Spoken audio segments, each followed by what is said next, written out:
Hello everyone, welcome to dynamic chemistry.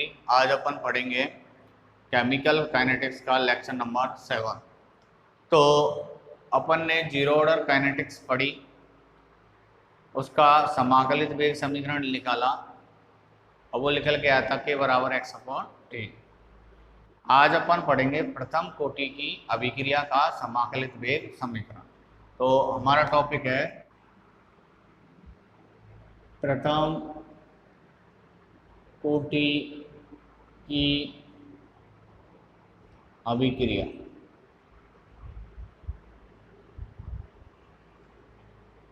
First order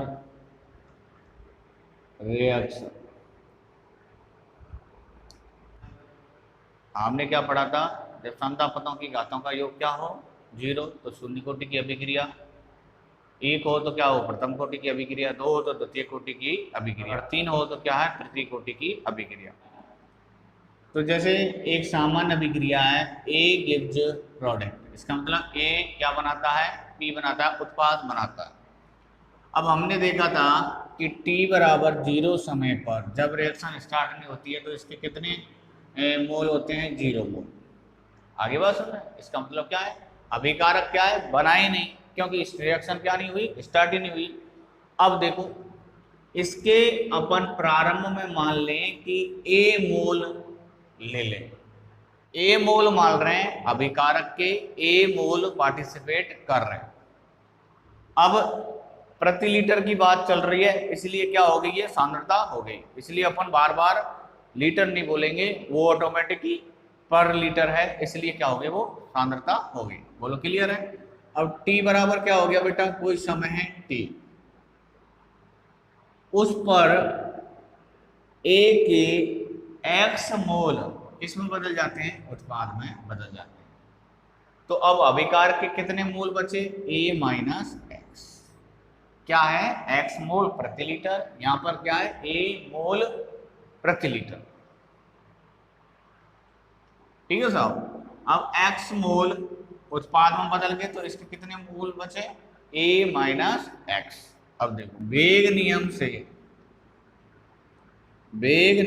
से कहां से आता है बेटा वेग नियम, प्रयोग द्वारा। वेग नियम कहां से आता है भैया, प्रयोग द्वारा। तो वेग नियम से प्रयोग द्वारा क्या हो गया कि वेग समानुपाती ए की पावर 1। बोलो ए की पावर 1 क्यों, क्योंकि ये कौन सी है, प्रथम कोटि की अभिक्रिया। तो सांता पदों की घातों का योग क्या होना चाहिए, 1। तो बोलो ए आ गया, अभिकारक अपन ने ए के लिए रखा है ए, तो इसकी ए की पावर क्या आ गई, ए।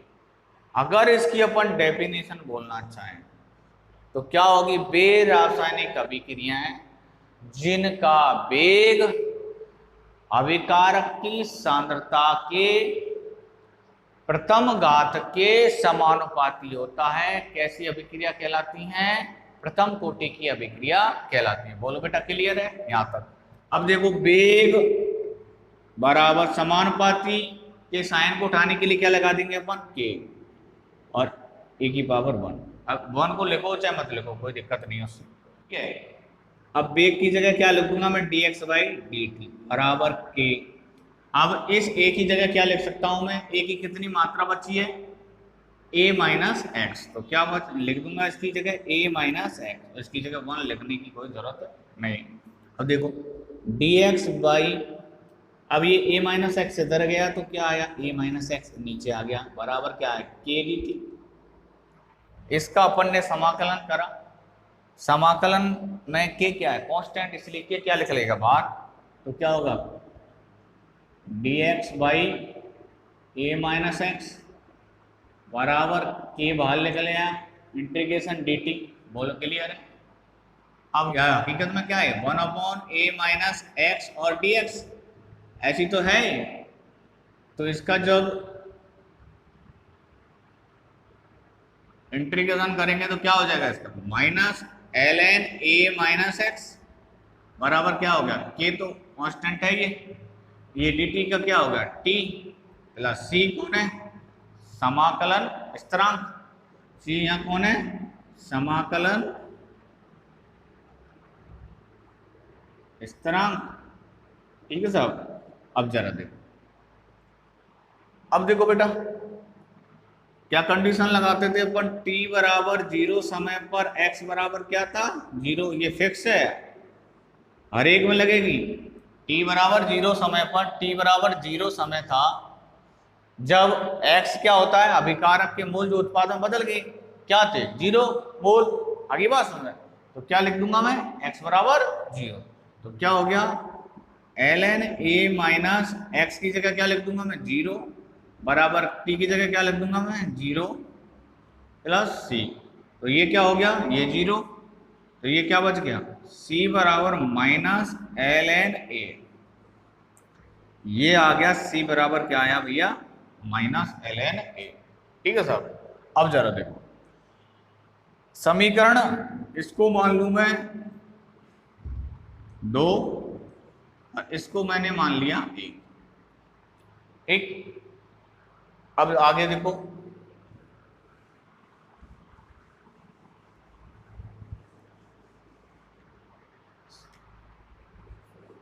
समीकरण 1 बार 2 से क्या करेंगे, c की वैल्यू कहाँ रख देंगे अपन, समीकरण 1 में रख देंगे, तो minus ln a minus x बराबर के टी प्लस सी, और c की जगह क्या लिख दूंगा मैं माइनस ln a। तो क्लियर है। अब जरा देखो, अब मैं इसको ऐसे लिख दूं के टी बराबर ln a minus ln a minus x. बोलो क्लियर है। अरे भाई ये सपोज पक्षांतरण तो करा है, केटी को यहीं रहने दो, जैसे मानो इसको यहाँ लाया तो ये हो गया, अब ये इधर हो गया, ये उधर हो गया। बोलो क्लियर है, ये मैंने यहाँ ले लिया तो क्या हो गया ln a माइनस एक्स, और ये हो गया कि नहीं पूरा, और केटी आगे पीछे दोनों पार्ट पढ़ लेंगे तो कोई दिक्कत नहीं है। इस तरह से आ गया पक्षांतरण के बाद। अब जरा देखो, तो बेटा k बराबर क्या आया 1/t, अब ln a minus ln b, इसको क्या मान लूं मैं b, और ये क्या हो गया ln a, भाई अपन ने पढ़ा ये तो होता है ln a minus ln b, क्या हो गया ln a अपॉन b, ये तो हो गया। तो इसी तरह से क्या है, ये ln a मान लूं, ये पूरा b मान लूं, तो क्या हो गया ln a upon a minus x. बोलो क्लियर है।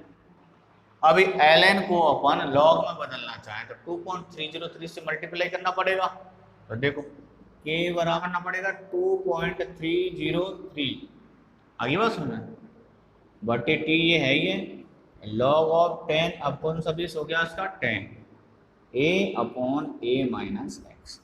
इस तरह से ये जो समीकरण आया, 3 नंबर का जो समीकरण आया, प्रथम कोटि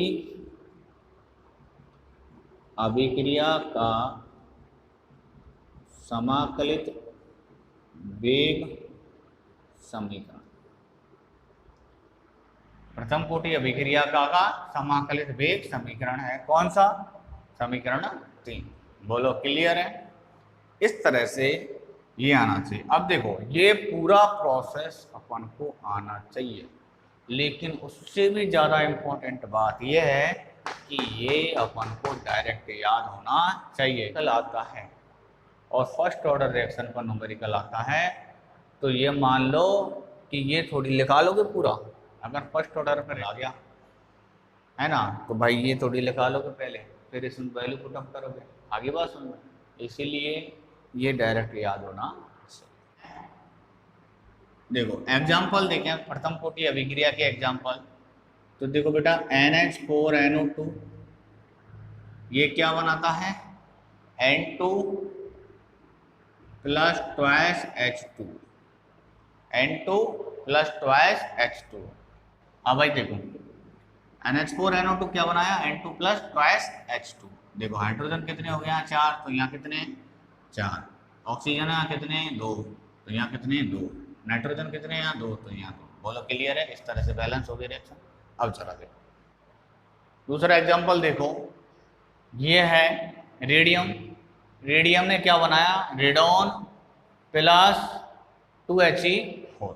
जरा देखो यहाँ जो है ये एटॉमिक नंबर है, परमाणु क्रमांक, देखो ये रहा 86 और यहाँ 2।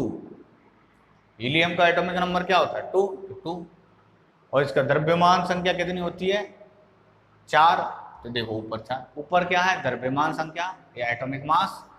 देखो यहाँ कितना है 222, यहाँ कितना है 226। देखो 222 और 4 26, तो देखो क्लियर है 226, नीचे 86 और 2 88, तो बोलो 88।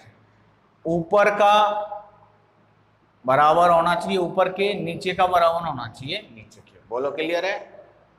इस तरह से अब बताओ ये जो रेडियम है ये कैसा एलिमेंट है, रेडियो एक्टिव एलिमेंट है। तो रेडियो एक्टिव एलिमेंट के विघटन की जो दर होती है मैंने क्या बताया था, प्रथम कोटि की अभिक्रिया का एग्जाम्पल है, इसलिए इसको किस में पढ़ते हैं अपन, प्रथम कोटि की अभिक्रिया के अंदर पढ़ते हैं। एस्टर का अम्लीय जल अपघटन, एक ये रिएक्शन पढ़ी थी अपन ने, एस्टर का अम्लीय जल अपघटन एथिल एसीटेट का अम्लीय माध्यम में जल अपघटन या एस्टर का अम्लीय जल अपघटन, बात ही की है। देखो CH3COO C2H5 प्लस H2 ये मिलके क्या बनाया था CH3COOH प्लस C2H5OH। जरा देखो ये क्या है COOR हो गया क्या नहीं, एल्केल समूह हो गया, इसलिए क्या बोलते हैं COOR को क्या बोलते हैं एस्टर, इसलिए क्या बोलते हैं एस्टर का अम्लीय माध्यम में, यहाँ क्या है अम्लीय माध्यम इसलिए H प्लस ले लिया, अम्लीय माध्यम में जल अपघटन। तो ये जब रिएक्शन हुई तो क्या बनाया, ये बनाया, बोलो क्लियर है। इसमें क्या हो रहा है, कौन सी ऑर्डर की रिएक्शन है, प्रथम कोटि की अभिक्रिया है, बोलो बेटा क्लियर है। इस तरह से ये हो गया। अब देखो N2O5 का विघटन वो भी कौन सी है, प्रथम कोटि की अभिक्रिया। हाँ प्रथम कोटि अभिक्रिया के और एग्जांपल देखें अपन तो देखो शर्करा का प्रतिपन, शर्करा क्या होता है C12H22 और O11, शर्करा का प्रतिपन इस तरह से रिएक्शन होती है, क्या बनाता है ग्लूकोज और फ्रक्टोज, इस तरह से ग्लूकोज और फ्रक्टोज बनाता है कौन शर्करा। ये कौन सी कोटि की अभिक्रिया है, प्रथम कोटि की अभिक्रिया है। ये बहुत ही इंपॉर्टेंट रिएक्शन है प्रथम कोटि अभिक्रिया की, जो शर्करा का प्रतिपन और एथिल एसीटेट का अम्लीय माध्यम में जल अपघटन और N2O5, ये बहुत ही इंपॉर्टेंट एग्जाम्पल है जो बोर्ड के अंदर ये मानो हर साल कोई ना कोई सा आता ही रहता है इनमें से, ये मानो। अब देखो ग्लूकोज और फ्रक्टोज बनाया, अब डाउट आएगा कि स्टूडेंट के ग्लूकोज का भी फॉर्मूला C6H12O6 और फ्रक्टोज का भी C6H12O6, तो ये क्या है इनकी त्रिविम व्यवस्था अलग अलग है, फॉर्मूला तो वही है। आगे जाके अपन पढ़ेंगे त्रिविम रसायन, उसके अंदर ये चीज़ क्लियर होगी कि यह फ्रक्टोज और ग्लूकोज का फॉर्मूला एक ही है, फिर भी अपन एक को ग्लूकोज दूसरे को फ्रक्टोज क्यों कह रहे हैं वो वहाँ क्लियर होगा, ठीक है सब। बस ये इनका विन्यास अलग अलग है, जैसे अपन के दोनों हाथ एक जैसे हैं, ठीक है ना, एक का अंगूठा किधर है इधर, लेकिन दूसरे का अंगूठा किधर है इधर, इसका मतलब लेफ्ट और राइट एक जैसे हैं क्या, नहीं है, समझ गए ना। अगर अणुसूत्र के रूप में देखें अपन तो एक जैसे हैं भाई, 4 उंगली हैं एक अंगूठा है, 4 उंगली है एक अंगूठा है, लेकिन अगर त्रिविम विन्यास देखा जाए, त्रिविम विन्यास देखा जाए, त्रिविम विन्यास क्या होता है, आकाशीय व्यवस्था देखी जाए तो क्या है अलग अलग है क्या, बोलो अपन पता लग जाता है ना लेफ्ट कौन सा है और राइट कौन सा है। अगर एक जैसे होते तो दोनों के दस्ताने एक जैसे होते, दोनों में कोई सा भी पहन लो, समझ गए। जैसे अपन देखें जूते हैं चप्पल है, लेफ्ट की अलग होती है राइट पैर की अलग होती है, लेकिन देखने में क्या होता है अपन को ऐसा लगता है ना दोनों एक जैसे, जबकि अलग अलग है ना। इस तरह से ग्लूकोज और फ्रक्टोज, बोलो क्लियर है। इसलिए डायरेक्ट याद रखो शर्करा का प्रतिपन, N2O5 का विघटन और एथिल एसीटेट का अम्लीय माध्यम में जल अपघटन कैसी रिएक्शन है, प्रथम कोटि की। H2O2 की रिएक्शन क्या बनाती है, H2O प्लस हाफ O2, ये भी कौन सी है, प्रथम कोटि की अभिक्रिया का एग्जाम्पल है। इस तरह से आगे बढ़ते हैं अपन। अब आता है टॉपिक हमारा लक्षण। लक्षण का क्या मतलब है कि प्रथम कोटि अभिक्रिया के क्या लक्षण है, जरा देखो। देखो फॉर्मूला आता था K बराबर 2.303/T log of 10 A/A - x। देखो के का मान a upon a minus x पर निर्भर कर रहा है कि नहीं कर रहा है? कर रहा है। इसलिए ये एक दूसरे से संबंधित हैं। बोलो क्लियर है? के का मान किस पर निर्भर कर रहा है? a upon a minus x पर निर्भर कर रहा है। अगर ऐसी कंडीशन होती है के की value a upon a minus x पर निर्भर करती है, तो वो कौन सी कोटि की लक्षण है? कौन सी कोटि के लक्षण है? प्रथम कोटि अभिक्रिया के लक्षण। बोलो क्लियर है? पहला पॉइंट।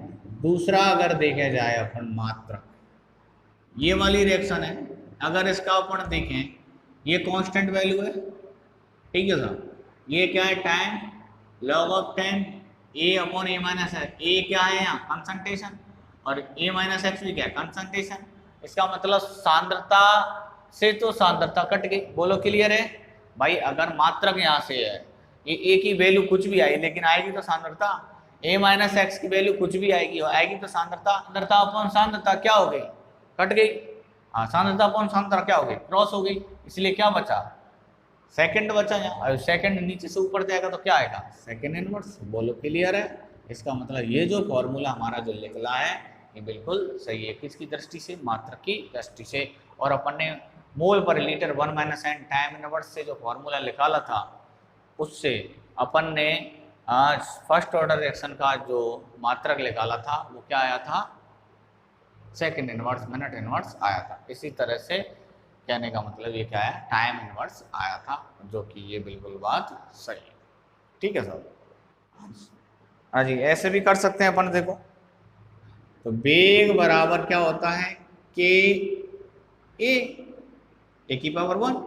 लिखो मत लिखो, एक ही बात है। तो के का मात्रक क्या आएगा? के बराबर क्या होगा? वेग अपॉन कंसंट्रेशन ऑफ ए।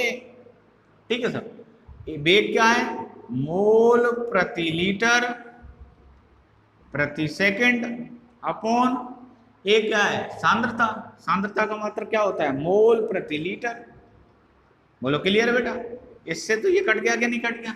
रह गया क्या? 1 सेकंड। ऊपर गया तो क्या बचा? Second inverse. बोलो क्लियर है कि नहीं? बात देखिए, इस तरह से भी कर सकते हैं और डायरेक्ट अपन को पता कर सकते हैं, इस तरह से भी कर सकते हैं। बोलो भाई समझ में आ रहा है कि नहीं? इस तरह से अपन बोल सकते हैं कि प्रथम कोटि अभिक्रिया का मात्रक सेकंड इनवर्स आ रहा है, इसलिए हमारा जो फॉर्मूला निकल के आया ये क्या है? बिल्कुल सही है। ठीक है। तीसरा लक्षण देखें अपन तो क्या है? फॉर्मूला ये है, इसे लिख सकते हैं। देखो टी को इससे मल्टीप्लाई करा, क्या हो गया? के टी बराबर 2.303 log of 10 a upon a minus x. बोलो क्लियर है? अब देखो ये जो है 2.303, ये इससे मल्टीप्लाई तो हो रहा है, तो इसको नीचे लेके क्या हो गया? के टी अपॉन 2.303 बराबर log of 10 a upon a minus x. बोलो क्लियर है? इस वाले समीकरण को अपन ऐसे लिख सकते हैं। ठीक है। अब जरा देखो, ये अपन ऐसे लिख लें तो कोई दिक्कत नहीं है, एक ही बात है। ठीक है। अब मैं इसके और इसके बीच में ग्राफ खींचूं तो जरा देखो, log of 10 a upon a minus x और किसके बीच में? t के बीच में ग्राफ खींचूं तो मूल बिंदु से सीधी रेखा आती है, क्योंकि ये अपॉन 2.303 क्या है? इसका ढाल है, इसलिए मूल बिंदु से कैसे है? सीधी रेखा आती है। तो इसका जो ढाल है वो बेटा क्या हो गया? के अपॉन 2.303। ठीक है साहब? अपन ने देखा था log a upon a minus x बराबर के टी 2.303, ये आया था। क्या मैं इसको ऐसे लिख सकता हूं? मैं log a minus log a minus x. ठीक है। लॉग a अपॉन b क्या होता है? Log a minus log b। इसी तरह से लिख दिया बराबर के टी 2.303। ठीक है साहब? अब जरा देखो आप कि क्या मैं इसको ऐसे लिख सकता हूँ? देखो लॉग a माइनस एक्स बराबर माइनस के टी 2.303 प्लस लॉग a। क्या मैं इस समीकरण को ऐसे लिख सकता हूँ? लिख सकते हैं बिल्कुल। कुछ भी नहीं कर रहा है, केवल पक्षांतरण करा है इधर हाँ पक्षांतरण कर रहा है अपन के, ये इधर ले लिया बस, ठीक है। केवल और केवल क्या कर रहा है, पंचांतरण। अब जरा देखो, मेरे को इसके और टी के बीच में ग्राफ खींचना है, तो क्या आएगा बेटा, देखो log of 10 a upon a minus x, और किसके बीच में, t के बीच में ग्राफ। तो क्या हो गया, ये मैं y मान लूं, ये माइनस ये m मान लूं x। हाँ भाई, तो ये वाला समीकरण क्या y बराबर माइनस एम एक्स प्लस सी के समान है, बोलो। तो इसलिए ये ग्राफ क्या आएगा भाई, इस तरह से आएगा, ठीक है। अब बताओ ये प्लस सी कौन है यहाँ, log a, तो ये क्या है यहाँ, अंत्यखंड, अंत्यखंड है, इसलिए क्या लिख देंगे अपन, log a। अंत्यखंड क्या हो गया उसका, log a। और इसका m क्या है, माइनस के 2 पॉइंट, हाँ इसका log क्या है, हाँ भाई इसका जो m है वो क्या है, इसका जो m है वो कौन है, माइनस के अपॉन 2.303, माइनस के अपॉन 2.303, ये कौन है, ढाल। बोलो क्लियर है, इस तरह से। तो बेटा ढाल बराबर क्या आया बेटा, माइनस के 2.303, बच गुणा करा क्या लिख सकते हैं अपन, के बराबर माइनस 2.303 इंटू ढाल। इस तरह से ये समीकरण आ गया आपका, ठीक है। अगर यहाँ ढाल दे रखा है तो अपन क्या निकाल सकते हैं उसका, के निकाल सकते हैं इस तरह। अर्धआयु काल, अर्धआयु काल, हाफ लाइफ किसके लिए, फर्स्ट ऑर्डर रिएक्शन के लिए हाफ लाइफ निकालनी है भैया। तो अपन जानते हैं टी बराबर क्या लिखते थे, टी हाफ, और एक्स बराबर क्या लिखते थे, a/2। देखो अपन ने ये तो लिखा था, ए से क्या बन रहा है, कोई प्रोडक्ट बन रहा है, ये 0 है, जब टी बराबर क्या है 0, और ये क्या माना था अपन ने, ए। ऐसा समय, कौन सा समय, जब अभिकारक की आधी सांद्रता किसमें बदल जाए, उत्पाद में। तो इसके कितनी ले रखे अपन ने, ए मोल ले रखे हैं। प्रति लीटर की बात चल रही है, मोल पर लीटर, ए का आधा उत्पाद में बदल गया, कितना हो गया इसका आधा, a/2। इसका आधा कितना हो गया, a/2। a/2 क्या होता है, अभिकारक के उत्पाद में बदले हुए मोल। क्या था यहाँ, x ही तो था, तो x की वैल्यू क्या है यहाँ, a/2। इस तरह से यहाँ क्या लिख सकता हूं मैं, इस फॉर्मूले के अंदर, कौन से में, k बराबर क्या था 2.303 upon T log of 10 a upon a minus x. इस वाले समीकरण में इन दोनों की वैल्यू लिख दो, 2.303 अपॉन टी की जगह T half, log of 10 a upon a, x की जगह क्या लिख दिया, a/2। इस तरह से 2.303 टी हाफ log ऑफ 10, ऊपर a है, ये में से a/2 गया तो क्या बचा, a/2।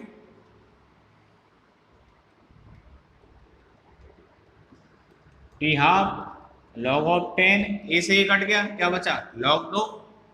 अब क्या हो गया, k बराबर क्या आया, log 2 की वैल्यू क्या होती है 0.3010। तो क्या लिख सकता हूँ मैं, 2.303 टी हाफ 0.3010। के बराबर क्या है, दोनों को मल्टीप्लाई करा क्या आया, 0.693 अपॉन टी हाफ। तो बेटा टी हाफ बराबर क्या आया, 0.693 अपॉन के। इस तरह से जीरो ऑर्डर रिएक्शन का जो क्या बोलते हैं हाफ लाइफ का जो फॉर्मूला आता है वो क्या आता है, 0.693 अपॉन के। नेक्स्ट लेक्चर के अंदर इससे संबंधित अपन न्यूमेरिकल करेंगे, इसलिए जो भी फॉर्मूला लिखले हैं उनको डायरेक्ट याद होना चाहिए हर स्टूडेंट को। तो क्या क्या फॉर्मूले लिख लेते हैं अपन का, के बराबर क्या था बेटा 2.303 T log of 10 a upon a minus x, ये लिखला था। टी हाफ बराबर क्या लिखला था 0.693 अपॉन के। इस तरह से इनको सब स्टूडेंटों को याद होना